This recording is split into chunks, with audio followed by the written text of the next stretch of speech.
मालवणमधील राजकोट किल्ल्यावर छत्रपती शिवाजी महाराजांच्या पुतळ्याचं काम युद्धपातळीवर, शिवजयंतीच्या दिवशी पुतळ्याचं अनावरण. बीडच्या पाटोदा तालुक्यात आमदार सुरेश धस यांनी चालवला ट्रॅक्टर. टरबूज प्लांटची पाहणी करून आधुनिक यंत्राद्वारे फवारणी करण्याचा प्रात्यक्षिक अनुभवलं.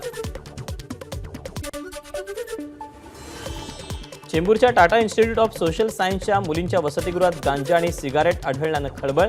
ट्रॉम्बे पोलीस ठाण्यात अज्ञातांविरोधात गुन्हा दाखल.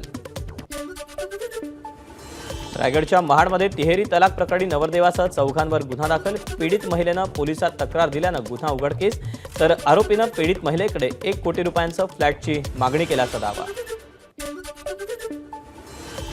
मुंबई अहमदाबाद राष्ट्रीय महामार्गावर वसईच्या नायगावमध्ये कारला अचानक आग. कारचं मोठं नुकसान. स्थानिक दुकानदारांनी आगीवर नियंत्रण मिळवलं.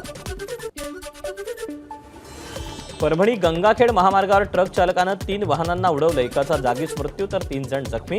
अपघातानंतर संतप्त जवानानं ट्रक पेटवला. मुंबईच्या अंधेरी रेल्वे स्थानकावर आरपीएफ जवानाच्या तत्परतेमुळे एकाचा जीव वाचला. चालत्या एक्सप्रेस पकडण्यासाठी ही व्यक्ती धावत होती. साताऱ्याच्या कराडमधील ऐतिहासिक वसंतगड किल्ला परिसरात वणवा. वसंतगडाचा डोंगर जळाला. मोठ्या प्रमाणात वारे वाहत असल्यानं वणवा विझवण्यात अडथळा. भारताच्या वॉटर टर्न आउटवरचा $21 दशलक्ष खर्च बंद. इलॉन मस्क यांची घोषणा. अमेरिकेकडून भारताच्या निवडणुकीवर कोट्यवधींचा खर्च. इलॉन मस्क यांच्या माहितीनं भारतात खळबळ.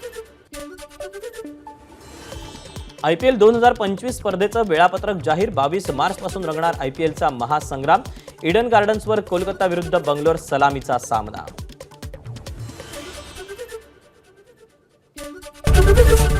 ABP माझा, उघडा डोळे बघा नीट.